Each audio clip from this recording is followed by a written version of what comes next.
Welcome all of you to our channel. So today we are discussing about Rayleigh scattering. Rayleigh scattering शायद ये नाम आपको नया लग रहा हो, बट इस फिनोमिना से हम रोज़ डील करते हैं। जी हाँ, तो ये फिनोमिना है क्या, क्यों हम इसको आज पढ़ रहे हैं? शायद आपके दिमाग में ये क्वेश्चन ज़रूर आया होगा, why is the sky blue, why are the sunset red, why are the clouds white. जी हाँ, आसमान नीला क्यों दिखाई देता है, या सनसेट के टाइम पे सन जो होता है वो रेडिश कलर का क्यों दिखाई देता है। तो इन छोटे छोटे फिनोमिनास के पीछे की साइंस को समझते हैं। So the light of the sun is composed of all the colours of the rainbow.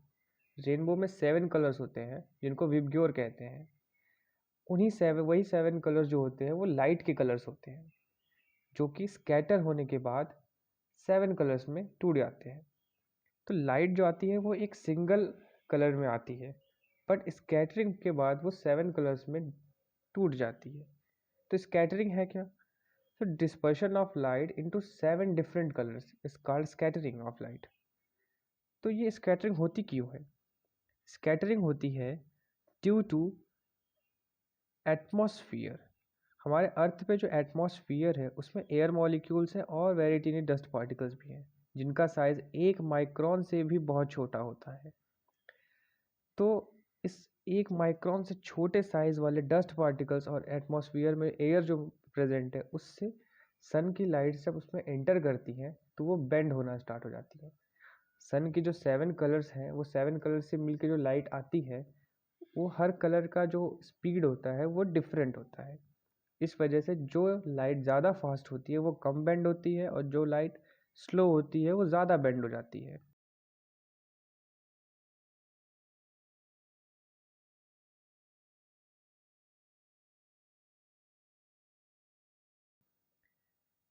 तो चलिए समझते हैं आसमान नीला होने की वजह क्या है। क्योंकि blue light scatters the most of all the colours. सबसे ज़्यादा स्कैटरिंग ब्लू लाइट की ही होती है, about 5 times more than the red light. क्यों? क्योंकि ब्लू लाइट की जो स्पीड होती है वो रेड लाइट के कंपैरिजन में 5 टाइम्स स्लो होती है। इस वजह से ब्लू लाइट की स्कैटरिंग ज़्यादा होती है। Thus, when we look at the sky during the day in any direction, blue dominates, which is why the sky is blue.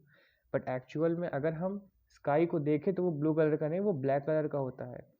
जैसे आप कभी मून की सरफेस से देखें या आपने फोटोज तो ज़रूर देखी होंगी, तो आपको स्काई ब्लैक दिखाई देता है। तो एक ये छोटी सी चीज़ थी जिसकी वजह से आसमान जो है वो नीला दिखाई देता है। अब बात करते हैं सनसेट रेड क्यों होता है।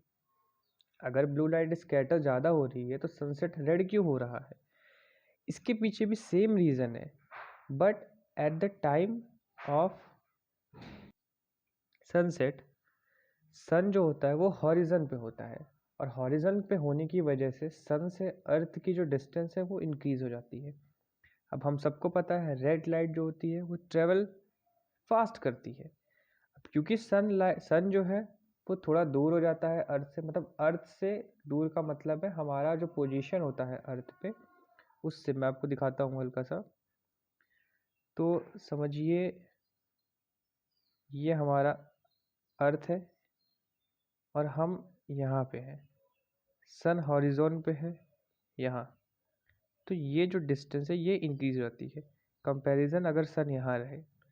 ठीक है, तो आप यहाँ देख सकते हैं अगर सन यहाँ है तो ये डिस्टेंस कम है, और सन अगर हॉरिजॉन पे है तो ये डिस्टेंस ज़्यादा है, ये वाली।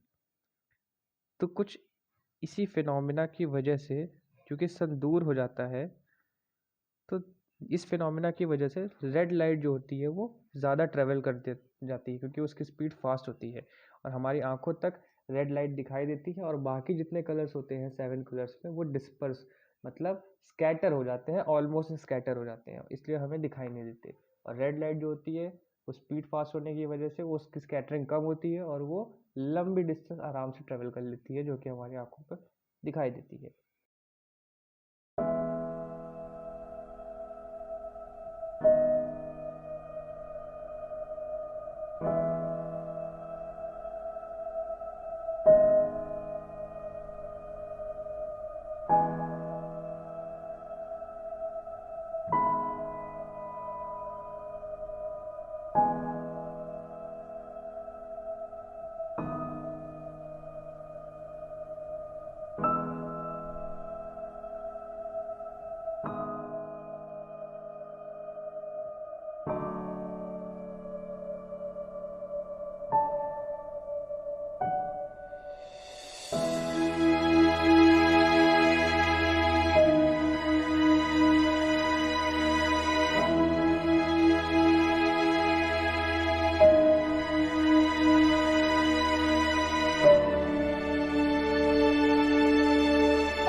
ये सिंपल सा फिनोमिना रे लैग स्कैटरिंग आपको कैसा लगा कमेंट सेक्शन में ज़रूर बताइए and thank you for watching.